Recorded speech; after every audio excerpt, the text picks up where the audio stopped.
The man known to history as Emperor Domitian of Rome was born on Pomegranate Street in the 6th district of the city of Rome as Titus Flavius Domitianus on the 24th of October in the year 51 AD.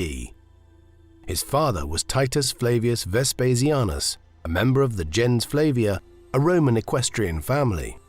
The Flavians had mixed fortunes during the chaotic decades of civil war, which characterized the end of the Roman Republic in the 1st century BC. Under the early empire, Vespasian's father had been a provincial tax collector, hardly a prestigious position, yet one which allowed for Vespasian to carve out a career as a middling politician and then use this to rise to relatively senior military offices in the Roman legions of the 30s AD. In the mid-40s AD, he was one of the most senior military commanders involved in the initial Roman conquest of southern Britain, and served there down to the early 50s AD.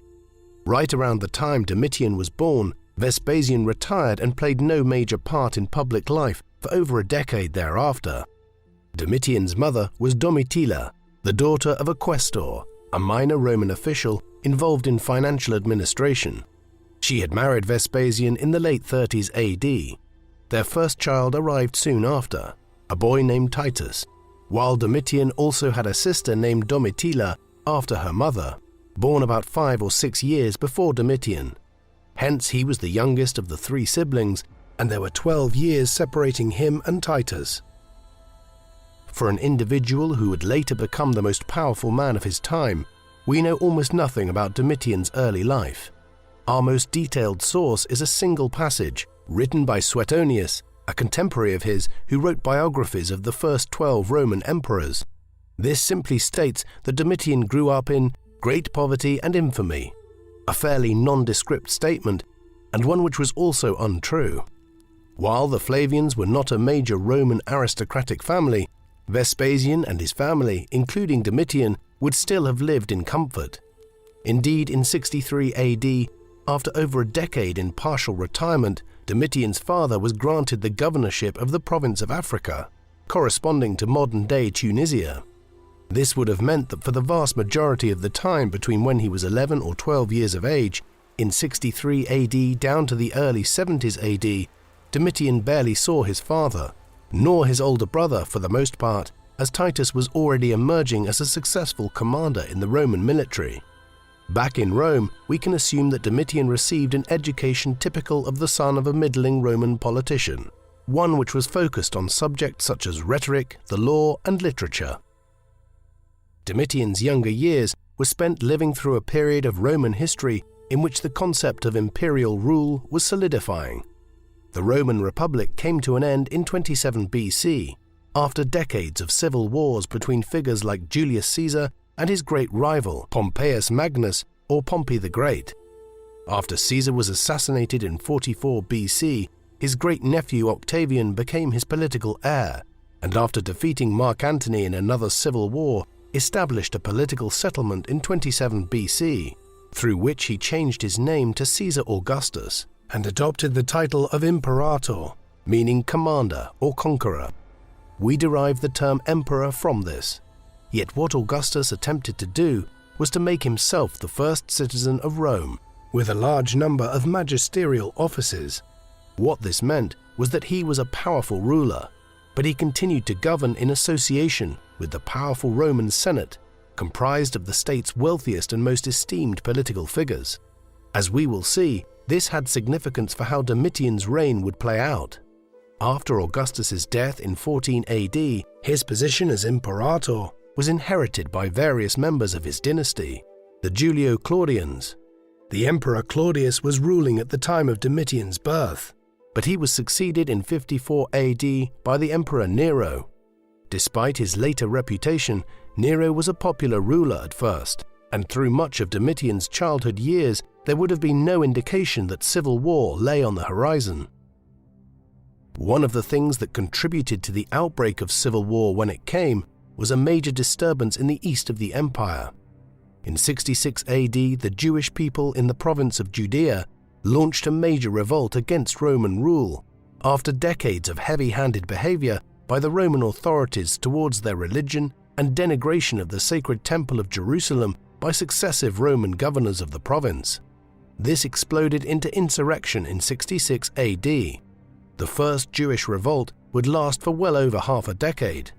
When it initially broke out, the Roman commanders in the eastern provinces around Syria and the Levant proved incapable of suppressing it, and so Nero soon appointed Domitian's father, Vespasian, to oversee the military campaign.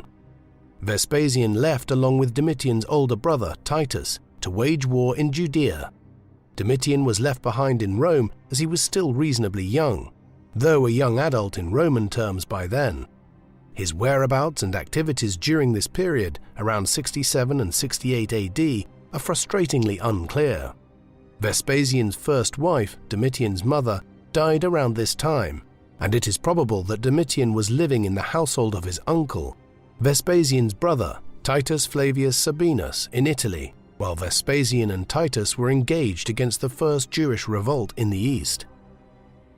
Although nearly all of the correspondence which the Romans engaged in with each other, the millions and millions of letters which passed over and back across the Mediterranean world over a period of centuries, have nearly all been lost, we can speculate that Domitian might have written to his father in Judea in the summer of 68 AD to alert him to momentous political events in Rome.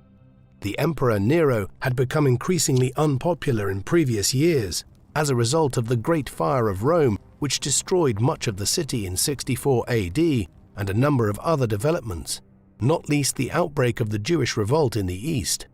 Early in 68 AD, the governors of provinces in Gaul and Hispania had rebelled against the emperor, and the crisis soon spread to Rome itself, where Nero lost all support, fled the capital and took his own life. He was succeeded by Galba, the governor of the Spanish province, who had been a major contributor to the war and who now seized power, bringing the Julio-Claudian dynasty to an end. Yet this was just the beginning of a sustained period of civil war.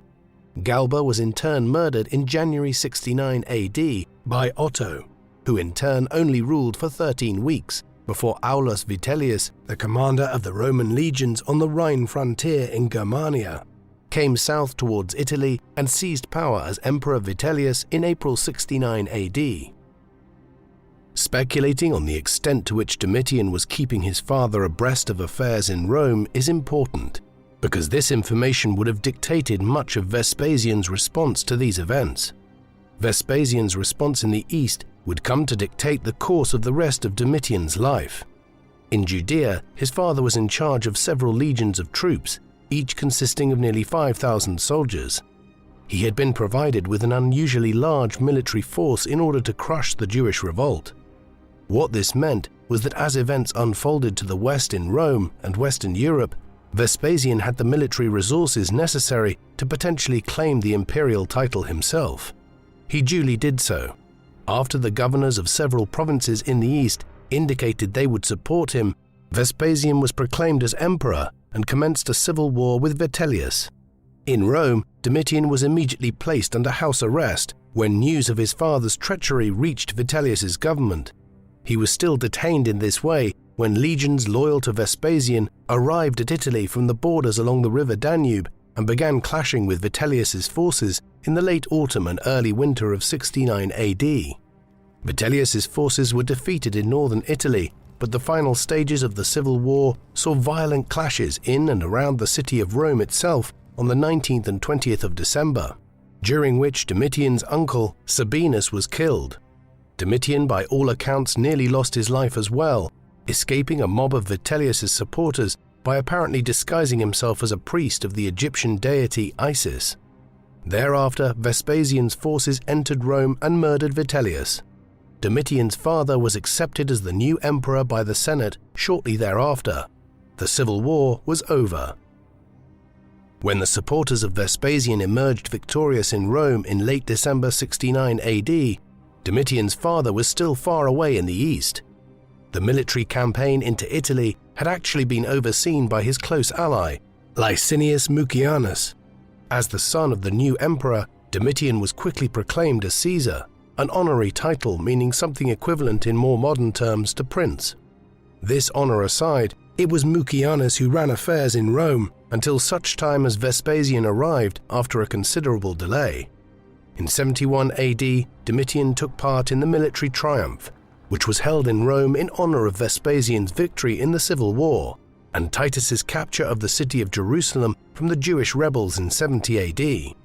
These military triumphs were a common feature of Roman life well into the Republican period, and consisted of a major parade and festival organized in the city to honor the conquering generals. Even at this early date, Domitian was clearly being placed in the line of succession to potentially succeed as emperor one day if Titus predeceased their father or died himself without an heir. Hostile accounts of Domitian, written by Roman historians, imply that Vespasian had detected some sort of character defects in his younger son and was attempting to exclude him from the succession. However, there is no evidence to suggest that this was the case. Domitian's career during the decade that his father was emperor actually points towards Vespasian favoring his younger son, as well as his brother Titus. Domitian, for instance, was appointed by his father as one of the consuls of Rome, the most important political office in the state, beyond that of emperor, on no less than 6 occasions, as well as being the senior consul in 73 AD. One Roman historian suggests that Domitian petitioned to be given the command of a Roman army if one were sent east to aid the king of the Parthian Empire, Vologases I, when he requested the help of Rome against the invasion of Parthia by a nomad confederacy of the Alans, a people who dominated the Pontic-Caspian steppe at that time. This was during a rare period of amicable relations between Rome and Parthia, who were normally mortal enemies in the ancient Middle East. The Alans would later come to haunt the Romans, migrating west in the 4th century and invading Germania and Gaul. Domitian's desire to have been appointed to the command, had it materialized, may have reflected his hopes of achieving some military renown in emulation of his older brother Titus, who had been so instrumental in the suppression of the Jewish revolt. Beyond this, the 70s AD were also significant in Domitian's life for his marriage to Domitia Longina in 71 AD, the daughter of a renowned Roman general, Gnaeus Domitius Corbulo, who had been forced to end his own life by Nero in 67 AD, after the emperor became fearful of his popularity amongst the Roman people. Domitian and Domitia's marriage was largely childless. At least one child was born to them, but died in infancy, leading to the adoption of other children, a not uncommon occurrence in Roman society, where adoption was extremely common amongst the upper classes. Domitian's father died in the summer of 79 AD, just short of his 70th year. Titus succeeded him as a new hereditary dynasty, the Flavians, was firmly established. He was an enormously popular ruler by all accounts, owing to his military prowess in his earlier years and well-liked policies which he pursued during his brief time in power, notably a series of lavish festivities held in Rome to celebrate the opening of the Flavian amphitheatre, which Vespasian had begun the construction of years earlier and which is better known today as the Colosseum. No sooner had these games been held than Titus promptly died just 2 years into his reign at 41 years of age in September 81 AD. The symptoms of his death involved a fever of some sort, but it is unclear what actually killed him. It was all suspicious enough that biographers of Domitian after his own time suggested that he plotted to kill his brother, with one stating that when Titus became ill, Domitian, quote, ordered that he be left for dead. There is no evidence to prove this, but it did benefit him all the same. Titus had no children, and so Domitian became emperor of Rome at 29 years of age. His first order was to deify his brother, a common practice which stated that a Roman emperor had become a god in death. At the outset of considering Domitian's reign, it is worth examining how political power was shared in the Roman Empire, as well as the main sources which we have available for Domitian's life, and how those sources were biased by rivalry between the emperor and his staff and the Senate in the 1st century AD. While Caesar Augustus had claimed immense power back in 27 BC, he didn't become an absolute ruler in the sense of a modern dictator or an early modern absolutist monarch. Instead, he took the powers which several magistrates, such as the Roman tribunes, had held during the Republican periods into his hands. This gave him huge authority, but there were still some limitations on the emperor's behavior. Furthermore, the management of the Roman provinces was divided up, with roughly half of the empire's provinces being managed by the emperor and the imperial staff, known as the Familia Caesaris, or Family of Caesar, and the other half managed by the Senate. What this indicates is that while the Roman emperors were enormously powerful, they were still expected to respect the Senate and the leading aristocratic families who provided the several hundred senators. Domitian, it seems clear from the available evidence, clashed with the Senate as his reign went on. This is highly significant in terms of how his time as emperor has been interpreted, as 2 of the 3 major sources for his reign were written by senators and the third was also sympathetic to the Senate. These are the Lives of the Caesars by Suetonius, who was not a senator but generally presented a less than flattering picture of any emperor who was known to have clashed with the Senate. The writings of Tacitus, a senator and major political figure himself during Domitian's reign, and Cassius Dio, a Greco-Roman senator who was writing at a lengthy remove from events in the early 3rd century and who echoed the criticisms of Suetonius and Tacitus. All 3 presented a negative picture of Domitian, and this has colored views of the emperor down to the present day. However, it doesn't mean their view of him was wholly correct. Ancient Greek and Roman historians often did not try to write in an objective, neutral fashion, but instead sought to convince their readers of a particular political viewpoint, sometimes even presenting fabricated details if they suited their arguments. Hence, any appraisal of Domitian's reign should take into account this immense bias, which is inherent in the main sources for his life and reign. On occasion, the hostility towards him was somewhat inexplicable. Another writer, Pliny the Younger, also critiqued Domitian after he was dead, despite the fact that Domitian had facilitated Pliny's progression through the cursus honorum, the succession of offices which any aspiring political figure expected to ascend through in order to become governor of a province and senior member of the Senate. We have a clear example of how this tension between the emperor and the Senate and the traditional Roman aristocracy played out, in one instance that also relates to a major aspect of foreign policy during Domitian's reign. This comes from Britain. The Romans had been in contact with Britain since Julius Caesar's time, though it was not until the reign of Emperor Claudius in the 40s AD that the first conquest of the island was undertaken, with much of what is now southern England being brought under Roman rule during the reigns of Claudius and Nero. Domitian's father and brother had continued the policy of expansion there, and in the 70s AD, Roman legions campaigned north into northern England and westwards into Wales.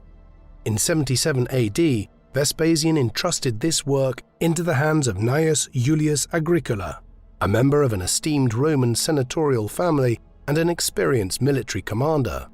He was made proconsul or governor of Britain by Domitian's father.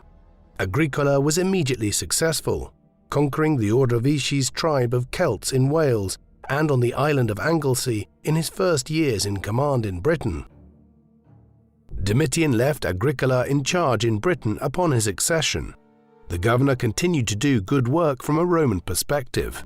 In 83 and 84 AD, he campaigned as far north as any Roman army ever did, progressing through the Scottish lowlands and then heading further north into the Highlands, clashing with the Celtic Caledonians there, and possibly even sailing by and landing on the Orkney Islands in 84 AD.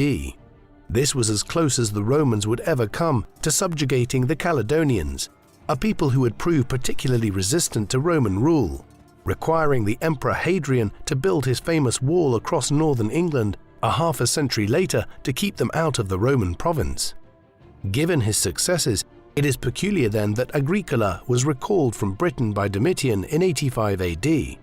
In addition, he was not given a major military command thereafter, and the suspicion has lingered that Domitian was jealous of Agricola's military successes and ended his career as a result. At the same time, it is hard to be sure. Our major source for these events is a biographical history of Agricola's life and career, which was written by Tacitus, who also happened to be Agricola's son-in-law. On the one hand, Tacitus presented Domitian's treatment of his father-in-law as a clear example of the emperor's disrespectful attitude towards the traditional Roman aristocracy, yet on the other hand, Agricola had served nearly 8 years as governor of Britain, when he was recalled in 85 AD, an unusually long period to serve as governor of a province. In contrast to Agricola, Domitian's own military exploits in the early years of his reign were relatively modest. He was primarily focused on campaigning against the Chatti, a tribe which controlled a large extent of territory beyond the Roman frontier in what is now the Lower Saxony region of Germany. Germanic tribes like the Chatti were a constant source of agitation for the Romans, as they perennially tried to make raids over the Roman borders to strike at rich settlements inside the empire. Often such attacks were undertaken at times of perceived weakness within the empire. In this particular instance, Domitian seems to have instigated the campaign rather than it being a response to any hostility by the Chatti. His motive in doing so was probably a desire to establish his credentials as an emperor who could conduct military campaigns. There is more than a hint of some insecurity here on Domitian's part about the fact that his father and brother had both been esteemed generals before they ever became emperor, whereas Domitian had no credentials in this regard. If the campaign against the Chatti was designed to establish a military reputation, it clearly didn't work. Contemporaries derided the brief war against the tribe as unnecessary. It largely consisted of a simple raid into Chatti territory and the construction of a Roman road, with Domitian then declaring victory and ordering a triumph to be held in his honor at Rome. He also took the celebratory title of Germanicus, a common title adopted by members of the imperial family who had campaigned in Germania. While his campaign against the Chatti was something of a stunt, Domitian was responsible for strengthening the northern borders in the course of his reign in other ways. 7 decades before Domitian ever became emperor, the first Roman emperor, Caesar Augustus, as he neared the end of his life, had laid out advice for his successors. A key recommendation had been that the empire should not be expanded any further and that the borders should be consolidated. This advice had been followed fairly closely, particularly so in Germania and further east into Central Europe and the Balkans, where the River Rhine and the River Danube were fixed as natural defensive points on the northern frontier. Over the decades, a series of fortifications and extensive border defenses were erected along this vast border. Known as the Limes Germanicus, limes meaning frontier, Domitian added to these defenses, ordering the erection of a large fort at Saalburg on the main ridge of Mount Taunus as an advanced frontier defense some 25 kilometers northeast of the River Rhine and near modern-day Frankfurt. He also oversaw the erection of new fortifications along the Rhetian limes. This was the weakest point of the entire northern frontier, a 550-kilometer-long section of the border running between the River Rhine and the River Danube in southern Germany, which did not have the advantage of a natural river border. These building works were not confined to military fortifications along the long northern frontier. Like every emperor since Caesar Augustus, a ruler who famously remarked that he found Rome a city of brick and made it one of marble, Domitian oversaw a major building program in the Eternal City. Some of this focused on the amphitheaters and racing tracks there, while the construction and initial completion of the Colosseum, known in ancient times as the Flavian Amphitheatre, was undertaken by Vespasian and Titus. Domitian did add to the work of his father and brother. A gallery was built on the top tier of the stadium to increase its capacity to a maximum of about 80,000 people, meaning that at the height of Domitian's reign, approximately 1 in every 12 or 13 denizens of the city of Rome could attend the events here. Domitian also was responsible for the construction of the Hypogeum, a system of subterranean tunnels and rooms in which gladiators prepared for the fights above and wild animals were kept. Hinged platforms allowed for animals and gladiators to be lifted directly up from the Hypogeum to the main amphitheatre, much like an ancient elevator. In 86 AD, Domitian also presided over the opening of the Stadium of Domitian, a venue for athletic contests which was constructed primarily during his reign, though Titus had commissioned it in 80 AD as part of the reconstruction of the Field of Mars region of the city after a major fire leveled many buildings there the previous year. The stadium was infamous in medieval times as the site where St. Agnes, one of the earliest Christian saints, was allegedly martyred during Domitian's reign. Like much of the history of the early Christian martyrs, the basis for this is generally based on questionable evidence written by Christian hagiographers centuries later. Domitian's building work extended beyond stadiums and centers for the holding of games and gladiatorial contests. Much of it was concerned with religion. Domitian's religious policy was very traditional, and he honored the old Roman gods through an extensive temple-building program. The central pillar of this was the rebuilding of the Temple of Jupiter Optimus on the Capitoline Hill in central Rome. This was one of the most important temples in the entire Roman world. Unfortunately, it was destroyed twice in quick succession during the rule of the Flavians, once in December 69 AD during the battle for control of Rome at the very end of the Civil War, which brought Vespasian to power, and again a decade later in a fire in the city, after Vespasian had rebuilt it just a few years earlier. Hence, Domitian's orders to rebuild it constituted the second time that the temple was reconstructed in less than a decade. Domitian's version of the temple was apparently the most lavish yet built, with a thin layer of gold across the entire rooftop, something which must have been quite a spectacle in ancient Rome on a sunny day, and was also doubtlessly a magnet for thieves. Elsewhere, in a somewhat peculiar obsession with a faraway province, Domitian expended a large amount of imperial revenue having temples rebuilt or expanded in Egypt, notably the Dendera temple complex in southern Egypt, where the Temple of Hathor, dedicated to an Egyptian sun deity, was built on Domitian's orders. Beyond these religious structures, Domitian was also responsible for erecting a number of buildings which catered more towards his and the imperial household's needs and the legacy of the Flavian dynasty. For instance, while it bears the name of his brother and was erected in his honor, it was Domitian who had the Arch of Titus built on the Via Sacra in Rome. This was built to commemorate Titus's role in the suppression of the first Jewish revolt, as well as their fathers. The Arch of Titus has survived in a remarkable state of preservation and has been the inspiration for a number of triumphal arches built in more modern times, notably the Arc de Triomphe in Paris, commissioned in the early 19th century by Napoleon Bonaparte. The Arch of Titus was most likely designed by the architect Rabirius, who was also responsible for the design of the Villa of Domitian, or Alban Palace, a vast palace laid out for Domitian in the Alban Hills, not far from Rome, and overlooking the city's main port of Ostia. After its completion, Domitian spent a growing amount of time here. This may have contributed to the growing divide between him and the Senate.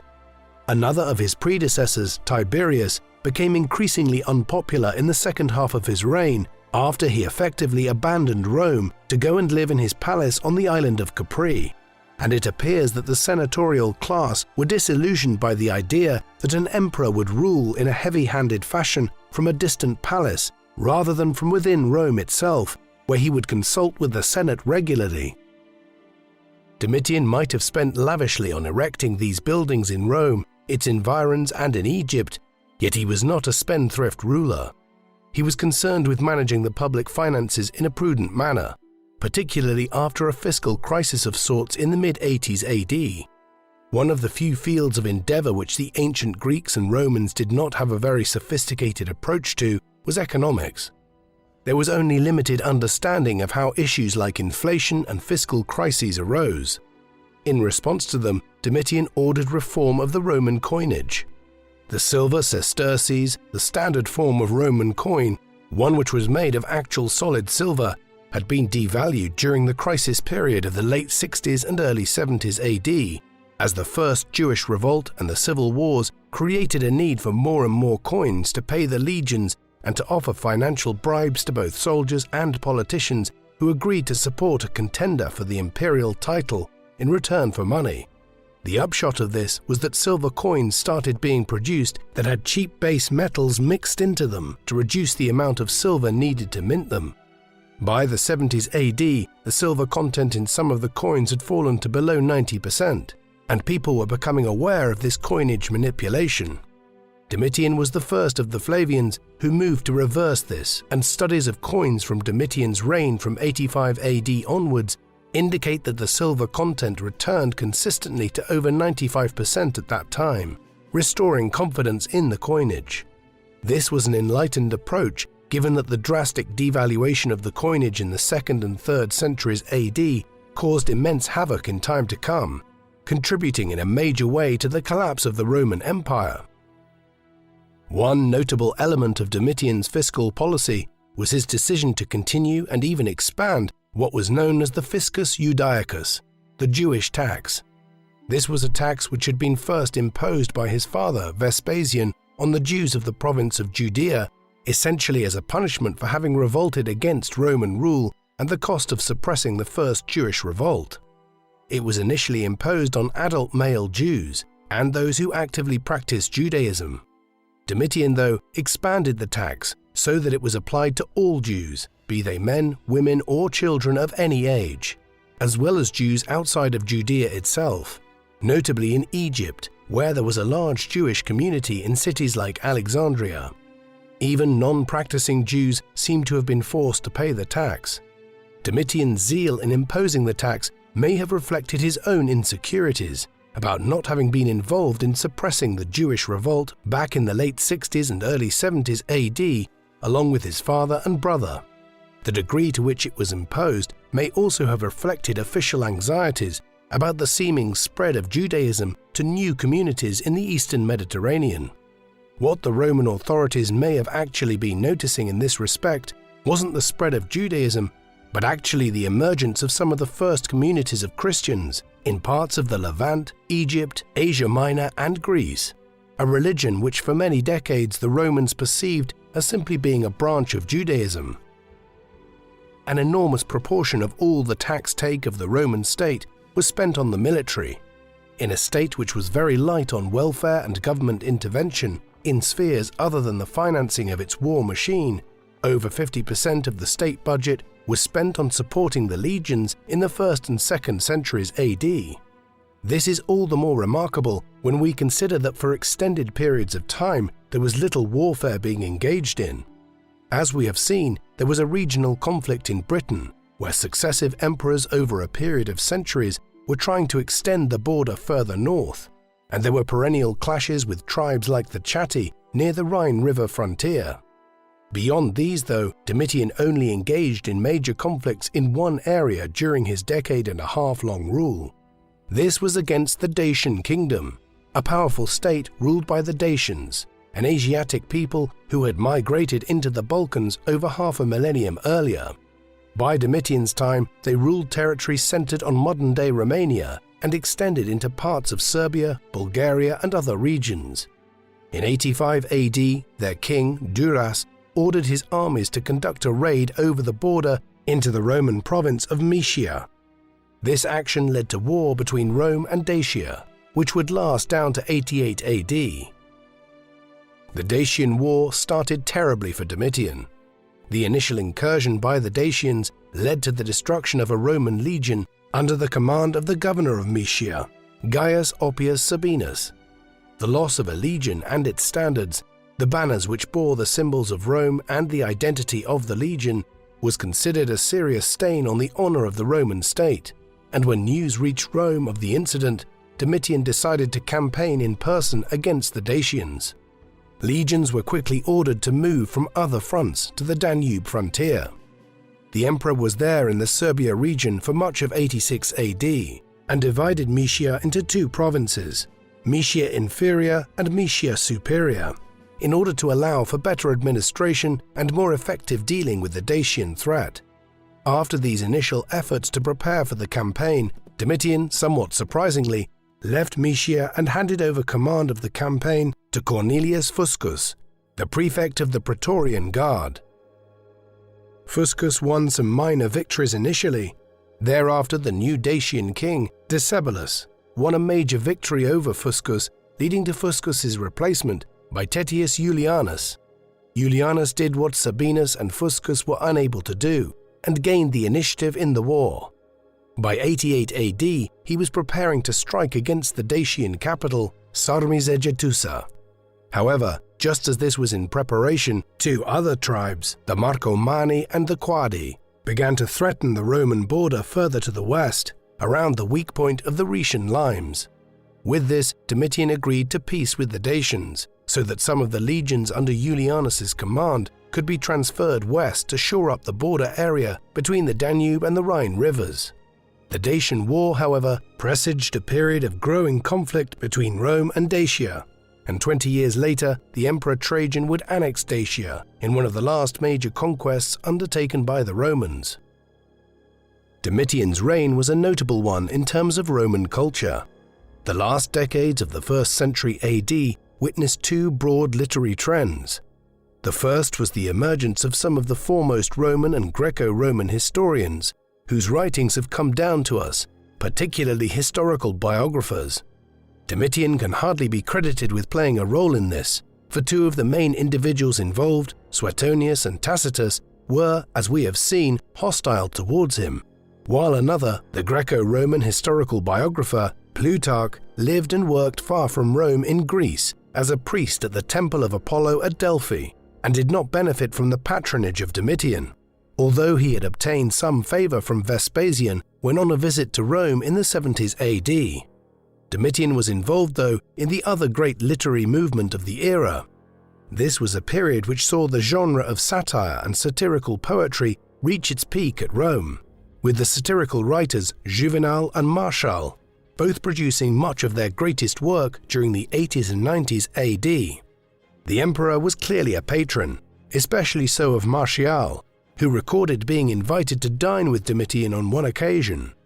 In return, the poet lauded the emperor, focusing in his second book of epigrams on Domitian's military campaign in Germania, stating, "The laurel given for the Chatti is totally yours," in recognition of Domitian's military victory over that tribe early in his reign. Juvenal's relationship with Domitian was more complicated. He obtained imperial patronage early in his career, but his satire became a bit too biting over the years. He is famously associated with the quip that the Roman people were won over by the superficial distractions of bread and circuses. However, his most penetrating attack on the Roman elite came in his fourth satire, in which he uses the metaphor of a fish to describe the waste and wanton luxury of Roman high society. Juvenal was eventually exiled from Rome, though it is unclear if Domitian was responsible for his expulsion from the city or the Emperor Trajan. Certainly, Juvenal critiqued Domitian directly in some of his work. Nevertheless, his more overt attacks on the emperor were written many years after Domitian had died, when Juvenal was pandering in the 120s AD to new aristocratic patrons at a time when it had become fashionable to denigrate the deceased emperor. Overall, there is no major evidence to suggest that Domitian was any more inclined to censor writers in Rome than any of his predecessors, and the imperial government continued to patronize scholars who were not independently wealthy and who relied on aristocratic patronage for their living. This favor even extended to the Romano-Jewish scholar Josephus. Josephus was a former Jewish rebel commander who had been involved against Rome at the very start of the First Jewish Revolt. He was captured early on by the Romans and subsequently became a trusted advisor to Titus as he suppressed the rebellion. Later, he left for Rome with his patron, and there he composed one of the most important works written on Jewish history and Judaism in ancient times, under the patronage of Vespasian and Titus. His Jewish War, finished towards the end of Vespasian's reign, for instance, provides not just a forensic survey of the First Jewish Revolt, but one of the most detailed accounts of any war fought in antiquity. It was formerly believed, in line with the general tendency to view Domitian negatively, that the patronage which Josephus acquired from the imperial family ended with Titus's death in 81 AD. However, this is an entirely spurious characterization. Josephus stated in an autobiographical account of his own life that the patronage he received from the emperors remained the same through the reigns of Vespasian, Titus, and Domitian, and several of his more important works, the Antiquities of the Jews and Against Appian, were written during Domitian's reign under imperial patronage and published in 93 and 94 AD. While he may have been tolerant of the satirical barbs offered by Martial and Juvenal for the most part, and a patron of Josephus, Domitian was decidedly less patient when it came to certain schools of philosophy. In 93 AD, he issued a decree which expelled the philosophers from Rome and the entirety of the Italian peninsula. These appear to have been proponents of the Stoic school of philosophy, one of several major schools which include Platonism, Cynicism, and Epicureanism. Prior to this, Domitian had ordered the execution of several prominent Stoics. His expulsion order ensured that one prominent Stoic philosopher, Epictetus, left Rome and set up his own philosophy academy across the Adriatic Sea in northwestern Greece, at Nicopolis. It used to be considered that Domitian was something of an outlier in deciding on such a course. However, further studies have indicated that several emperors of the 1st century, including Domitian's father Vespasian, issued decrees against the Stoics, who appear to have formed some sort of social opposition to rulers who were deemed to be too autocratic in the 1st century AD. What's peculiar about this is that the Stoics went from being figures of persecution in the 1st century to hold power themselves a century later. Marcus Aurelius, who ruled as emperor between 161 and 180 AD, was a noted Stoic philosopher himself. It is almost impossible to determine what Domitian was like on a personal level. This is because the best account that we have in this respect comes from Suetonius. Suetonius was a most unusual historian, one whose Lives of the Caesars is an immensely valuable source for the history of the early Roman Empire, yet whose tendency towards depicting the emperors almost like pantomime figures when it came to their personalities can make it difficult to separate fact from fiction. In particular, he had a tendency to exaggerate the supposed vices of the emperors. For instance, of Domitian, Suetonius tells us that, quote, "He was excessively lustful. His constant sexual intercourse he called bed wrestling, as if it were a kind of exercise," before informing us that Domitian, quote, "swam with common prostitutes." Elsewhere, he tells us that when he first succeeded Titus as emperor, Domitian would spend hours at a time locked away in his rooms, idling the time away, doing nothing except killing flies, while officials and imperial officers waited outside trying to get him to govern the empire. These passages aside, there is enough information provided by Suetonius to be able to begin to form some kind of accurate picture of who Domitian actually was. He was evidently taller than average, with a tanned complexion and large eyes, though evidently with poor sight. He was an educated ruler, one who was responsible for rebuilding and restocking many of the libraries across Rome, which had been destroyed during the Great Fire which consumed much of the city back in 64 AD during Nero's reign. This was clearly something of a passion of his, and Suetonius tells us that he expended a great amount of imperial finances on rebuilding the libraries as well as trying to reacquire as many works as possible, even dispatching many scribes to the great library at Alexandria in Egypt to produce copies of books there and bring them back to Rome. Beyond this, his other great interest seems to have been, like many other Romans, the games held in the amphitheatre and the racing tracks of the city, paying for gladiatorial contests and chariot races to be held frequently. He enjoyed gambling on these and on dice, though in other aspects of his life he was moderate in his habits, holding banquets on occasion, though usually retiring early and rarely drinking or eating to excess. Even emperors can be extremely self-conscious. Domitian, by all accounts, was a relatively handsome man in his younger years, but as he grew older, he gained weight and started to go bald. On one occasion, he stated of a senior political figure, "How I wish that I were as fine-looking as Machias thinks he is." His receding hairline troubled him greatly, and he took offense whenever he heard of anyone being insulted for their baldness, as though it was a slur against his own lack of hair. Such was his obsession with his hairline that he even composed a book on the subject, entitled On the Care of the Hair.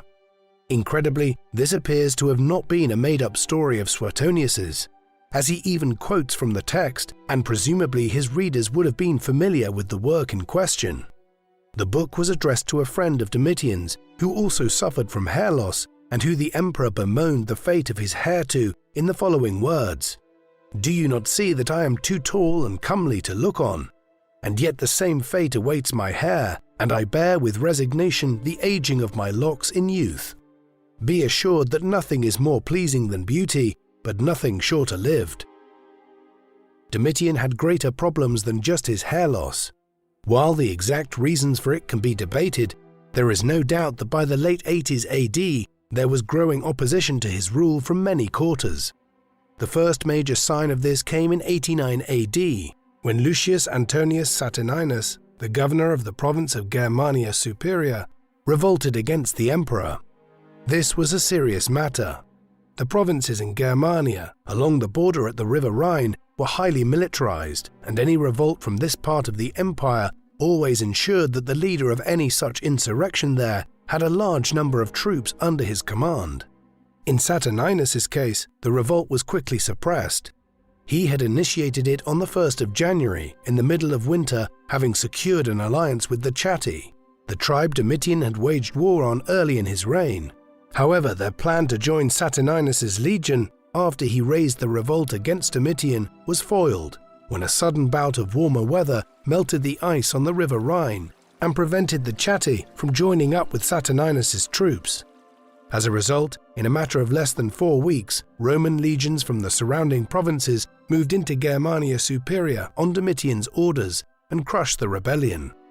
Nevertheless, it pointed towards a growing discontent within Domitian's rule. Saturninus might well have revolted in the expectation that if he secured control of several provinces along the northern border, the Senate and its followers in Rome might abandon Domitian in the same way that Nero had lost their support in 68 AD, leading to his fall from power. There certainly appears to have been a growing animosity between the emperor and a faction within the Senate. This was in part responsible for the expulsion of the Stoic philosophers from Rome and Italy in the early 90s AD, as Domitian identified them as being associated with his opponents. Several senators were found guilty of crimes over these years and were executed. This is presented as evidence by Tacitus and Suetonius of Domitian's growing tyranny as his reign progressed. It wasn't out of the ordinary, though. Emperors such as Claudius back in the 40s and early 50s AD had regularly seen the need to execute senators who were perceived as plotting against the regime, and yet they were judged much more favorably by the same historians. Domitian's condemnation was rooted in a much more broad animosity among the senatorial class, which was tied into ideas about the traditional honor which should be afforded to the Roman nobility. Given the accounts provided, it also seems reasonable to suggest that Domitian's behavior did in fact become more incendiary in the mid-90s AD, while also acknowledging that the extent of this was exaggerated by his critics. Matters came to a head in 96 AD. In a strange development, given the growing standoff between the emperor and the Senate, the conspiracy which saw him assassinated emerged from within Domitian's household staff. The ringleaders were a steward called Stephanus and a chamberlain called Parthenius. On the 18th of September, they organized for the doors of Domitian's private apartments to be locked and then approached him, apparently on official business. Stephanus presented the emperor with a scroll, and while Domitian was preparing to read it, he then drew a concealed dagger and stabbed the emperor in the groin. A scuffle followed in which Domitian tried to have an attendant retrieve a nearby dagger for him, but as he did so, other servants rushed forward and stabbed the emperor repeatedly. In a classic example of the flowery stories which Roman historians injected in their work, both Suetonius and Cassius Dio relate that a soothsayer of Germanic origin, Larginus Proclus, had predicted the emperor's imminent death just days earlier through interpretation of lightning. We are probably on steadier ground in assuming that the conspiracy involved more than those who actually stabbed Domitian to death, as within a very short period of time, Titus Petronius Secundus, one of the commanders of the Praetorian Guard, was securing the imperial precinct, and leading senators were being informed of the assassination. Who amongst these might have been involved in the plot remains a mystery. In the immediate aftermath of Domitian's assassination, while the former emperor's blood was still settling, the Senate convened and they elected one of their own, Marcus Cocceius Nerva as the new emperor. Nerva was a well-respected senator, though an elderly one in his mid-60s. His selection was a consensus choice, with the expectation that his reign would be a short one, and a more lasting solution could be found in the interim. And so it proved to be. He died just 16 months later, and thereafter Marcus Ulpius Trajanus, who Nerva had appointed as his heir, succeeded him. Trajan's accession marked a new departure in the Roman Empire, whereby the previous emperor would select a worthy individual who was not necessarily a close blood relative. He would then adopt this heir who would succeed him upon his death. The system proved effective. Trajan was widely considered to have been amongst the greatest of the Roman emperors, with some memorials praising him even above Caesar Augustus. His successors also ruled well, and so the period from Domitian's assassination down to the death of Marcus Aurelius in 180 AD, encompassing the reigns of Nerva, Trajan, Hadrian, Antoninus Pius, and Marcus Aurelius, is typically referred to today as the period of the 5 good emperors, an age which the great Enlightenment historian Edward Gibbon deemed to be the era in which life was best for any people in any society in history. Domitian has traditionally been viewed as one of the more tyrannical of the Roman emperors. This is entirely in keeping with the view of him presented by Suetonius and Tacitus, in line with their senatorial bias. However, this interpretation of him needs to be taken with a very large pinch of salt. While there is no doubt that he clashed with the Senate and this proved to be his undoing, this does not necessarily mean that he was a poor ruler. If anything, it simply points to the power which the Senate held over a half a century after the creation of the empire. In other respects, his reign was successful. His building program was considerable, and in many ways he ushered in the Pax Romana, the Roman peace, which is more usually associated with the 5 good emperors. Furthermore, in many ways Domitian made strides to combat the issues which would be Rome's undoing. Beginning in the 3rd century AD, the empire entered a period of crisis based on the overt power of the military, which caused civil war after civil war, as well as the invasions of Germanic and Asiatic tribes across the Rhine and Danube into the empire, along with a fiscal crisis caused by the drastic lowering of the silver content in the Roman coinage. A century and a half before this crisis began, Domitian was taking steps to combat 2 of these 3 issues by reforming the coinage and increasing the silver content, and by establishing extensive fortifications along the northern border. In these respects, whatever the bias of his ancient biographers might have been, Domitian was in many ways a competent ruler. What do you think of the Emperor Domitian? Did he become a tyrant as his reign went on, or was he unfairly maligned by the senatorial class? Please let us know in the comment section, and in the meantime, thank you very much for watching.